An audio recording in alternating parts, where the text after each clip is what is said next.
Welcome to the Private Reception Podcast. I'm your host, Paris Pena. This is the #1 podcast for artists and creative and unique individuals. Today we are here with Alex Vigil. Thank you so much for being with us, man. Thank you so much for having me.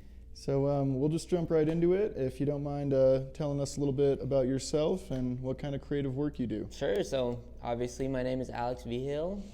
I'm the owner and designer of Alex Vigil Apparel, and I make sustainable wearable art.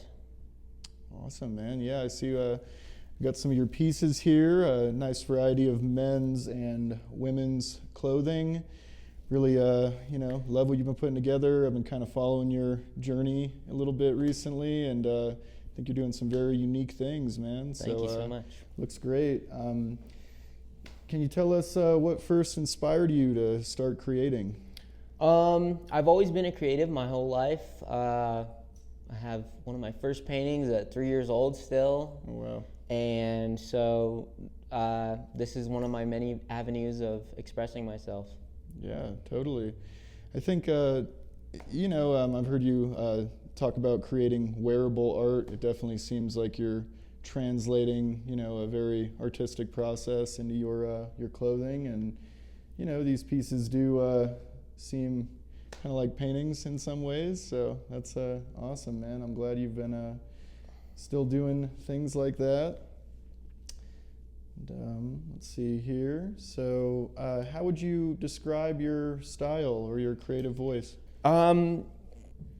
Starting off, I think I try to make my clothes comfortable and practical. Mm-hmm.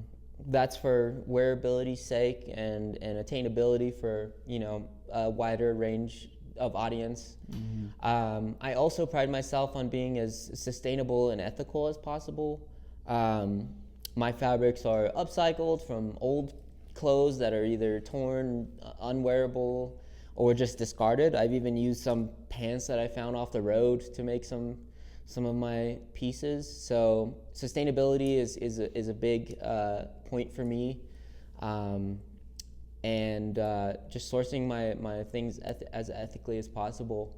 As far as the style goes, I kind of have a modern take on some traditional styles and motifs, and I try to bring some modernity to that, Mm-hmm.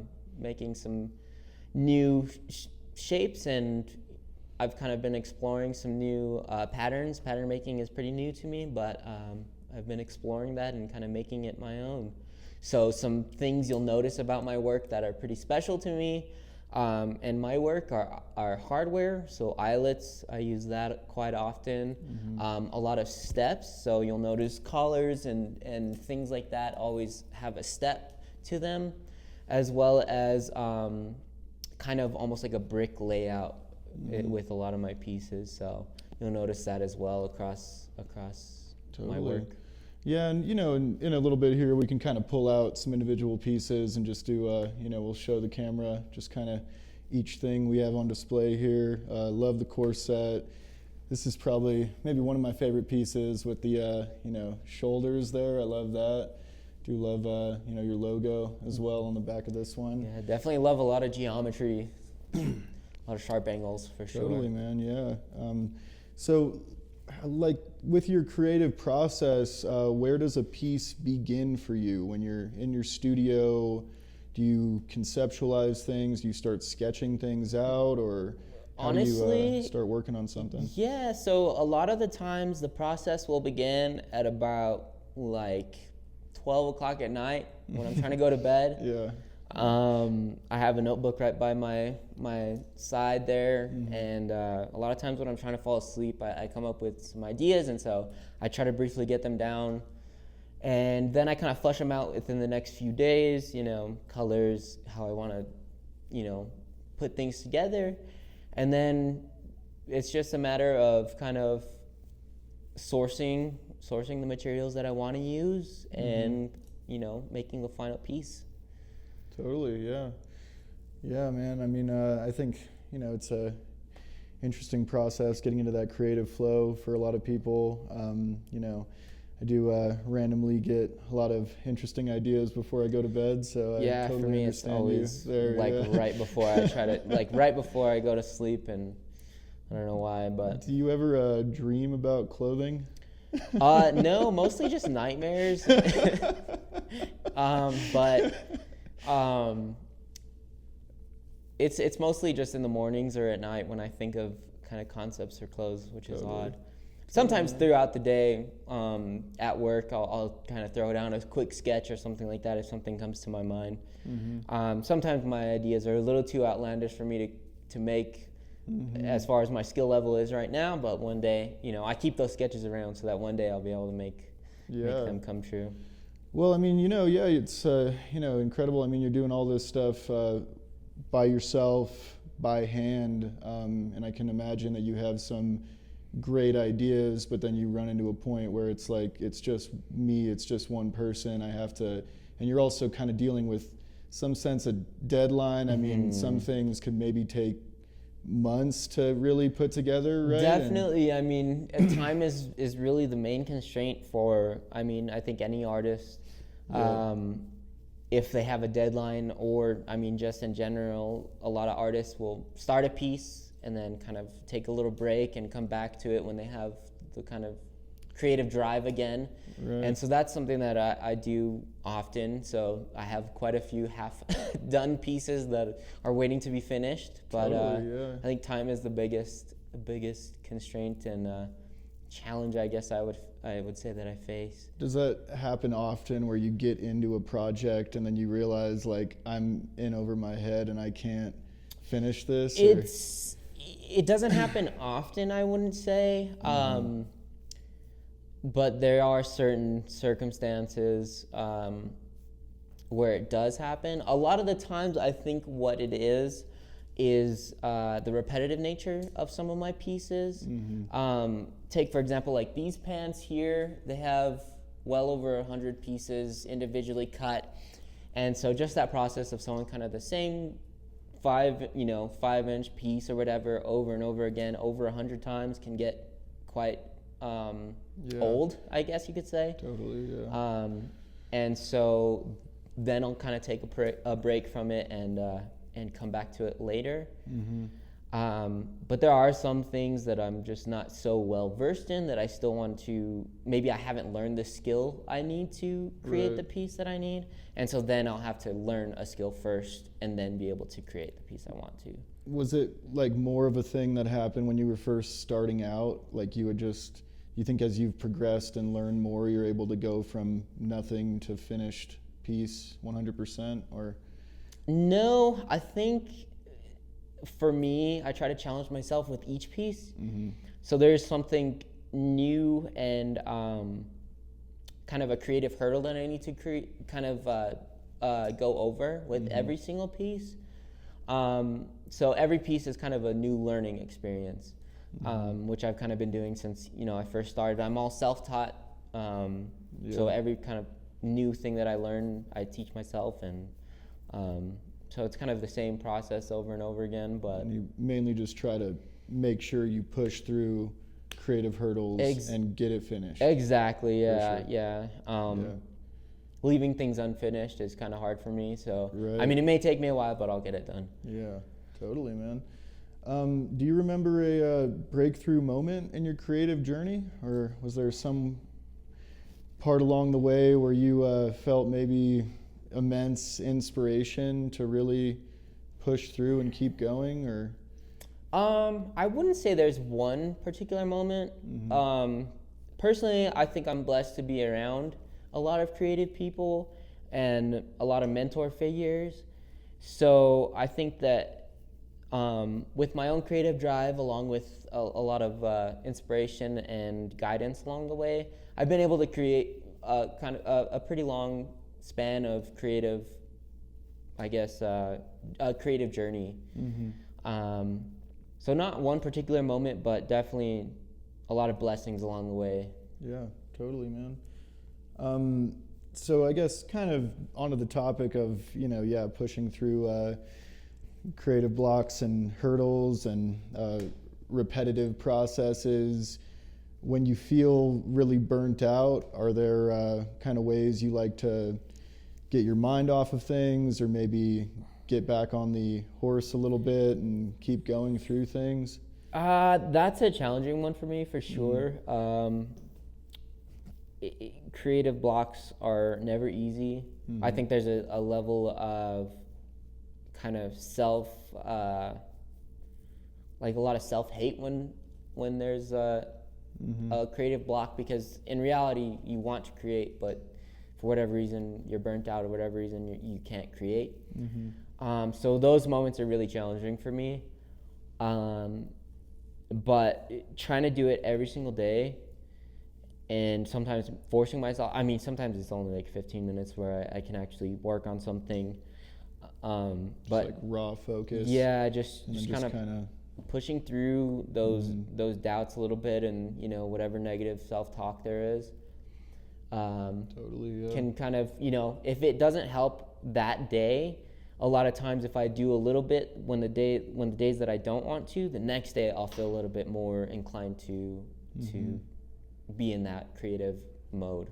Do you listen to music and stuff while you work? I definitely do. Yeah. I listen to all kinds of music, different genres, but music is a big one for me. I'm not so much of like a TV watcher. Some people are able to create while watching TV, but I cannot do that. Do you get any creative inspiration from like TV shows and movies when you're watching things on your downtime, maybe? Or I guess maybe just a general question. Yeah, like, are there things? I mean, you said you're around a lot of creative people.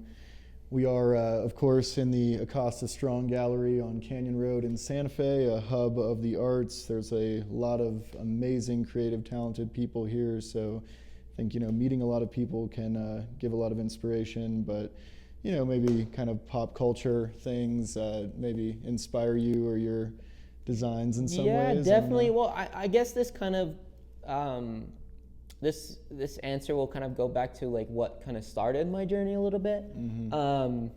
I've always been very interested in comic books. That was what I wanted to do since I was a kid. Superhero movies, all of that kind of genre. So one of my earliest goals is I wanted to be a costume designer. Totally. For those kinds of movies. So I think a lot of maybe the hardware kind of comes from that kind of side of pop culture. Right. And just kind of my design in general kind of. And that's actually something you've done actively as well, right? Yeah, so visual arts, I wanted to be a comic designer or a comic book artist since I was a kid, and right out of high school I got the opportunity to do a comic book. It wasn't for a comic book company, it was for a private publishing company, but I still got to do that opportunity and explore that avenue. And you did a little costume design for a film recently, right? A movie that came out, Opus. I was lucky enough to be a costume PA on that film, and the amazing costume designer that we worked with, she also did Everything Everywhere All at Once. Yeah, that's an amazing movie, man. Sally, I think is her name. Yeah. I can't remember her last name, but Totally. yeah. So I got the opportunity to kind of see that firsthand, what goes into costume, the costume design kind of stuff. It wasn't so much a lot of custom-made stuff. It was more I got to see a lot of the buying process and fitting and kind of stuff like that. But I did get to see some of the, firsthand, like building a costume from the ground up for a certain character or something like that. So totally. I've definitely had a lot of opportunities to kind of figure out what I wanted to do. I think that's awesome. I mean, it's interesting, I mean, there's a lot of art and creativity that goes into what, characters are wearing on screen, and it's different than what you would wear just every day or fashionably maybe, but it is kind of similar. I mean, I guess what even happens to the clothes for movies after the movie's done? Do they just kind of hang them up somewhere? No, it's an interesting question. A lot of times they'll get cleaned and actually returned. Mm. Most of the time, if they're specifically bought, from like a certain company, that's actually like a big budgeting thing. A lot of times, what people don't realize is like a lot of the budget goes towards costume, but a lot of the budget does come back from like returns and stuff like that. A lot of companies have a specific department for movie rentals and stuff like that. I mean, even H&M has like a movie rental division and stuff like that. Yeah. As far as like the custom pieces, those will usually go in like a warehouse or something like that. Albuquerque has a great movie warehouse, so a lot of costumes will get reused for other films or short films and stuff like that. So a lot of it is rented and reused. Totally, yeah. Well, I'm sure there's a couple of your pieces being reused out there. Yeah, maybe or for sure, something like that. So is there, you brought a lot of beautiful pieces with us. I imagine this isn't your full suite of everything you've made. I brought some stuff that's kind of already been seen. Totally. There are definitely some pieces that I'm still ready and excited to debut at my fashion show, which is coming up in less than 30 days. Yeah, that's extremely exciting, man. I'm excited to attend that and, check that out.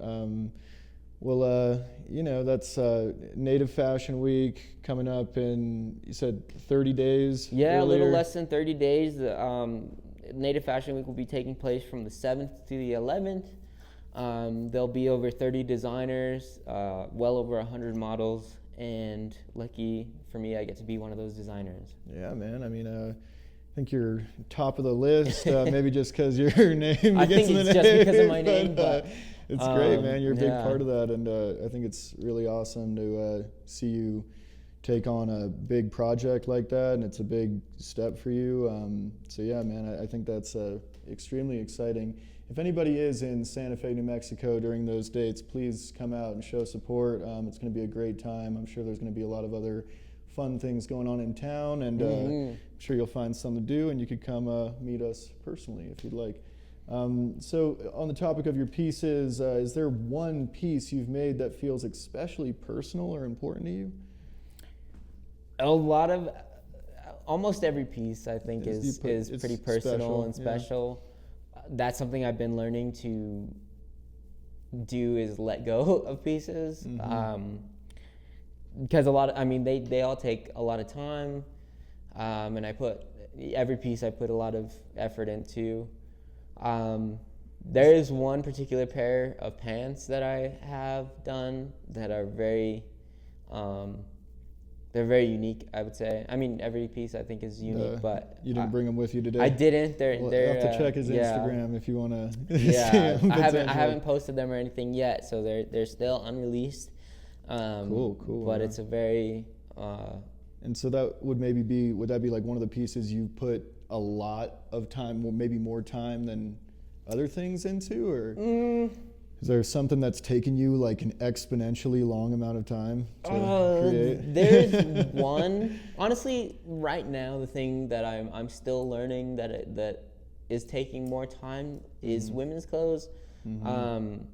They are just taking a little bit more time, just because I've learned, like I said, I'm all self-taught. So a lot of the clothes that I learned how to make were stuff for me, and men and women are very different as far as how a garment goes together to fit well. And so women's clothes are definitely taking a little bit more time.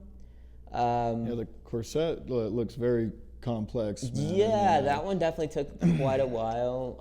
Every eye all the eyelashes had to be hand done. So totally, yeah. Yeah, that one took a while. Maybe, I guess, just a quick follow-up. Is there like a piece that you have that cost like a lot more to make than something else? Or, you try to be sustainable and use recycled materials, but maybe...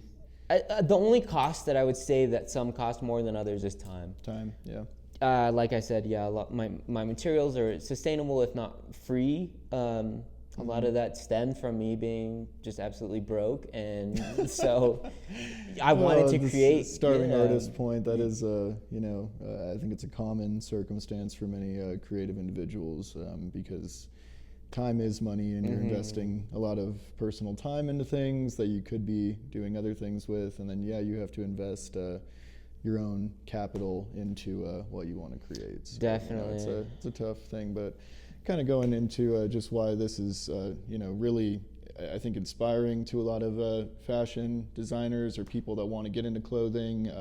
You have put in a lot of time and effort into what you're doing, and I think it's really great to see that. And it's pretty apparent in my opinion, when you look at your clothing. I think I can see the time and the thought and the care you have put into each piece. I understand it's a tough question to ask what your personal favorite would be out of all of them. I think every new piece that I do is my new favorite, and then I'll make another one, and that one becomes my favorite. Yeah. How do you hope people feel when they experience your work, and I guess also wear it? How do you want them to feel? I mean, like a sense of uniqueness. It is an art piece, and it is a little attention grabbing. But yeah, what do you think? Well, for one, I mean, just in general, as far as my brand goes, I want people to walk away inspired to create themselves. Honestly, that's my biggest goal. Because I get this question a lot, is like, oh, well, like, how did you start, and how how can I get started, or can you help me learn how to sew and stuff like that? And I'm completely self-taught. I think that anybody is capable of doing what I do, exactly what I do. Just as much, it just depends on how much time you want to invest in yourself. Totally. So I think that if someone were to see my work, I think that my main goal is to have people feel inspired. But also, if they're wearing it, I want them to think that they're cooler than everybody around them, for sure. Yeah, and I mean the creative, message. I feel like that could go deeper than even someone that wants to make clothing. I mean, you could creatively inspire them to do any type of creative work. Yeah, people make music, make films. Yeah, people ask me all the time, like, how I got started, and how I got started was just by starting. I bought a sewing machine about 5 years ago, and I just kind of, the internet is a great place to learn anything. You don't really have to have a teacher, or you don't have to have anything to start with.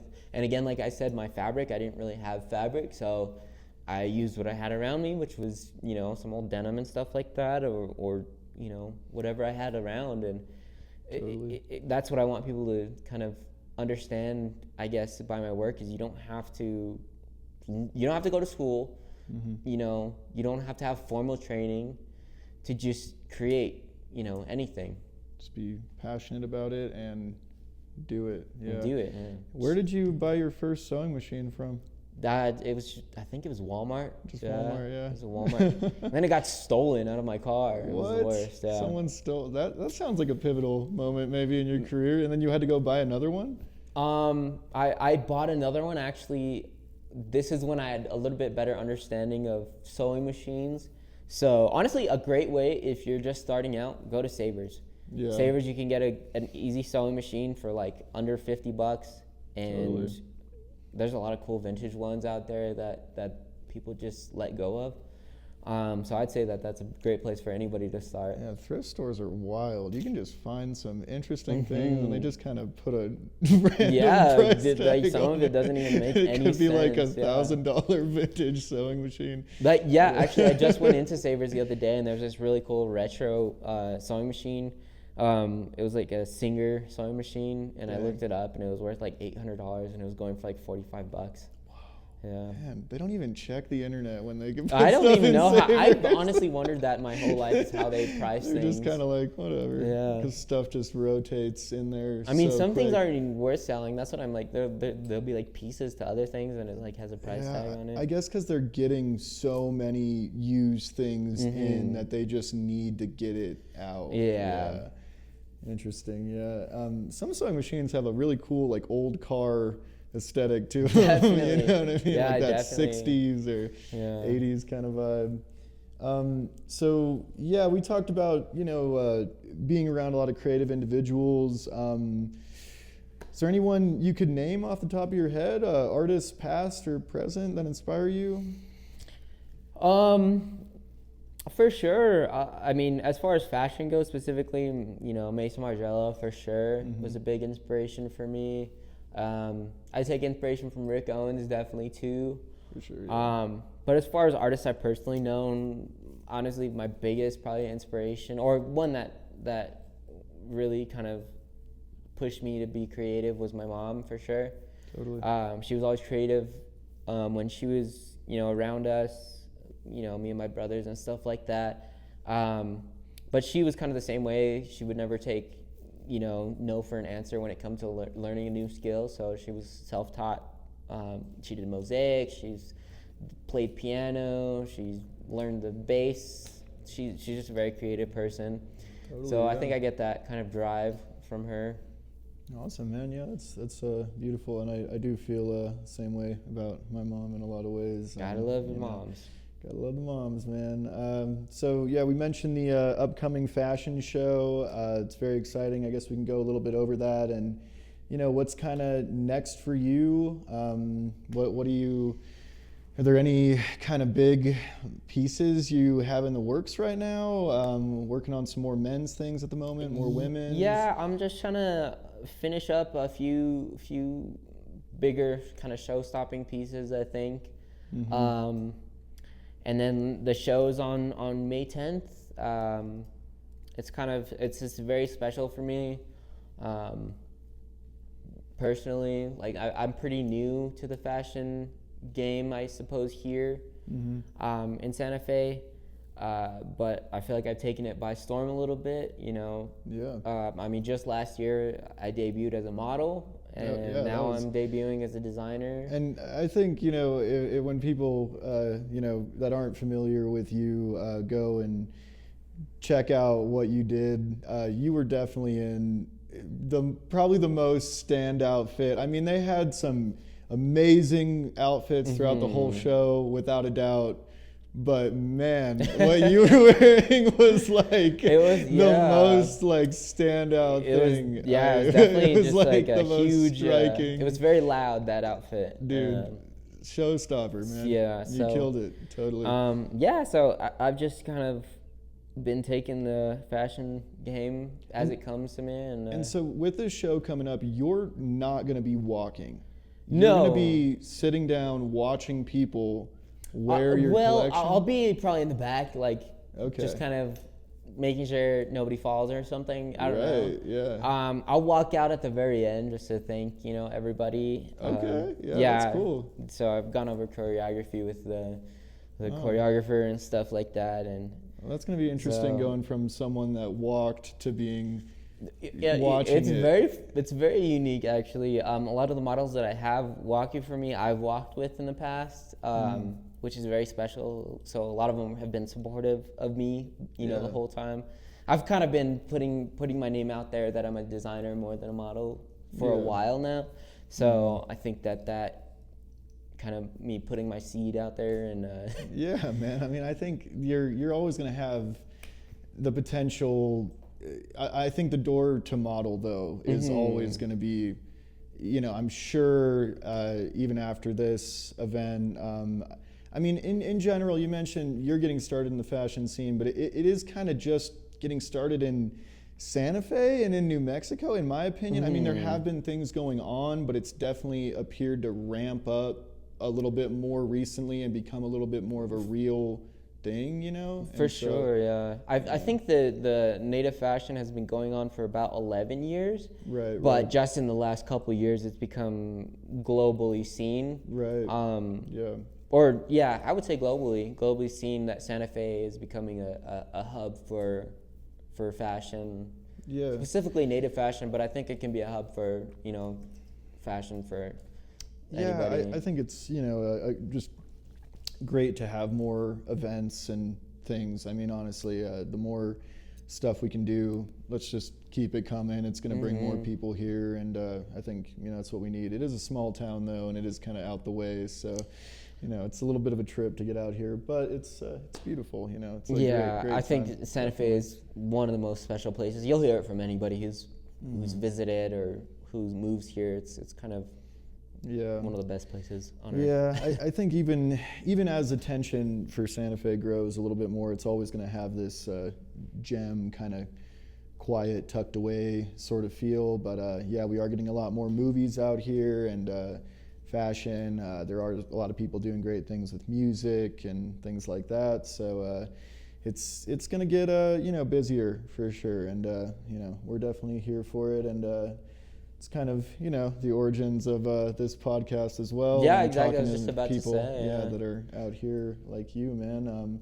So where can people follow your work right now? Instagram is the best place. You can see my new work. I try to post pretty often. I am keeping a lot of stuff hidden though for the show, so expect a pretty big dump of posts, you know. But my username is just Alex Vigil Apparel. Look it up. You'll see my logo. It's the one, AVA. Totally, man. Yeah, maybe we could just really quickly, I mean, I think we've kind of gotten through a lot of our key questions here, so maybe we'll just kind of explain a couple of these pieces. We got a really cool, you got the collar with the nice designs right here. This is a zip up. Is this more of this is an overshirt? Yeah, I would say, I mean, it's kind of like an overshirt. Cool. This is kind of like a sample piece that I did.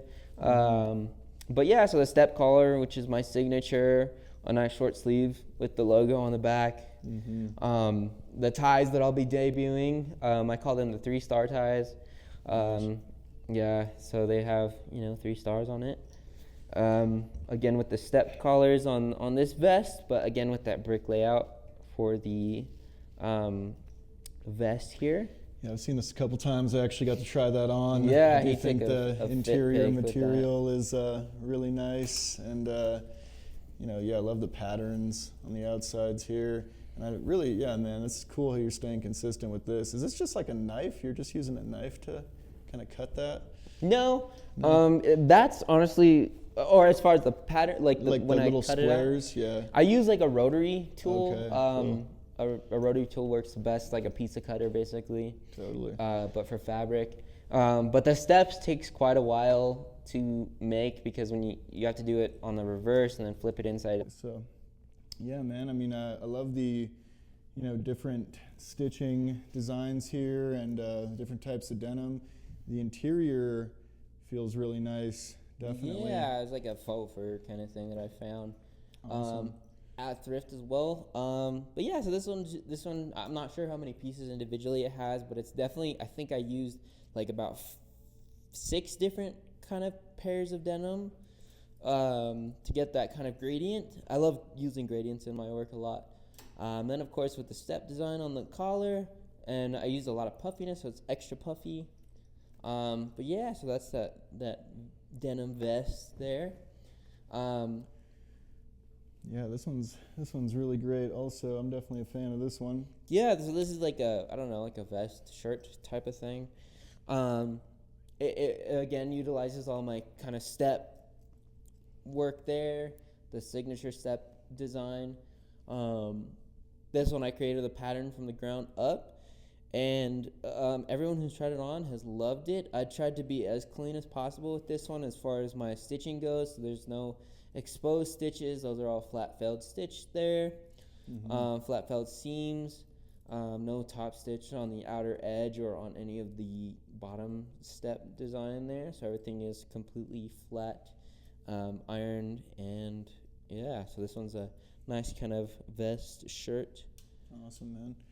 Got some very cool pants here. Yeah, so the pants. I like those a lot, definitely. Another kind of signature design of mine is kind of the rug pants. It's like a kind of traditional Navajo style rug design.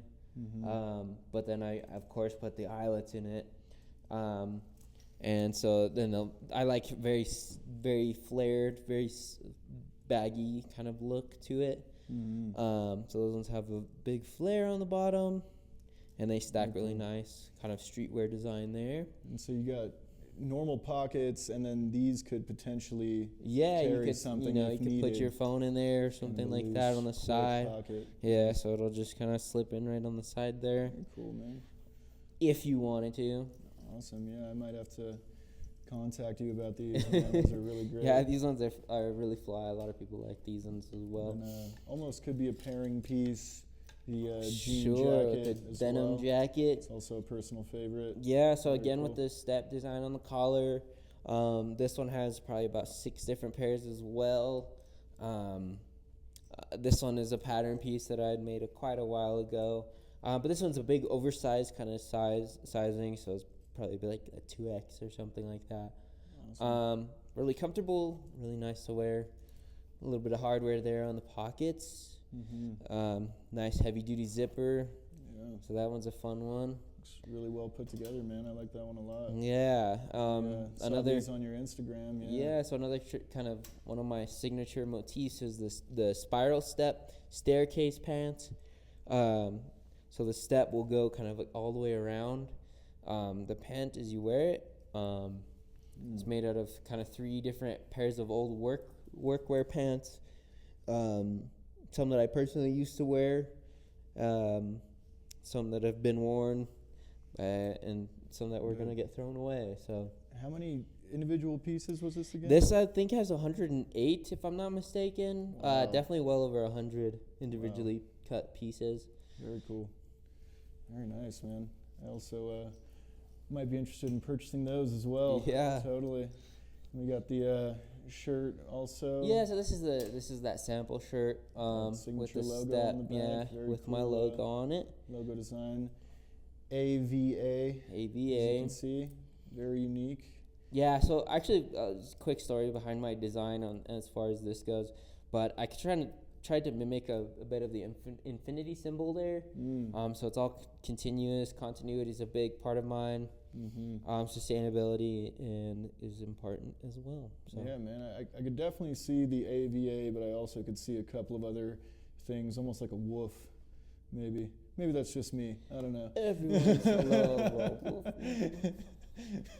Or mountains, Whatever. but we got the corset. The also. corset is a fan favorite for sure. This is definitely one of my more artistic pieces, but the ladies definitely love it. It's comfortable to wear. It's completely lined with a flannel material on the inside, the purple lining.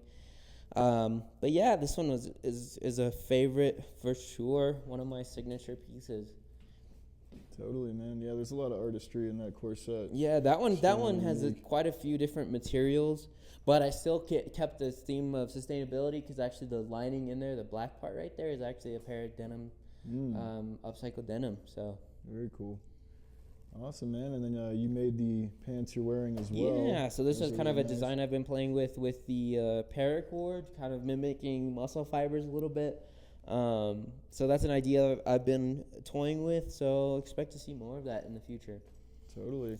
And then you also designed a little bit of the shoes you're wearing. Yeah, so this is kind of hard to see maybe, but there's an eyelet on the shoes. That's kind of where I got my start in the fashion game, was customizing sneakers and putting eyelets in them. And I figured, why not put eyelets in other things? And I think that might have been one of the first pieces from you that I saw. Yeah, out yeah. there. Really cool, man. Awesome. So, got a great show coming up, Native Fashion Week. It's going to be at the Santa Fe Rail Yard. So it'll be at the rail yard there, Cool. in the white building. I'm not sure what it's called, but Cool. yeah, it'll be May 10th in the evening. That whole week from the 7th to the 11th, there's going to be over 30 designers, well over 100 models, so there's plenty to see. But definitely come out and see me. Yeah, totally, man. Well, it's exciting, the first show, and I'm sure not the last. So, be sure to check out Alex online. If you can make it in person, that would be excellent. You can come say hi to us in person, or you can view some work on Instagram. And, it's just kind of the start of the journey here, man. So really excited to watch as things progress. And I'm sure, this is just the beginning of a lot of really great things for you. Definitely. Thank you so much for coming on board. And yeah, this is the official episode 1 of the podcast. So thank you for being a part of this journey as well. Again, we're presented by the Acosta Strong Gallery on Canyon Road in beautiful Santa Fe, New Mexico. And we'll see you guys on the next episode. Thank you so much for watching, and thank you for being on board, man.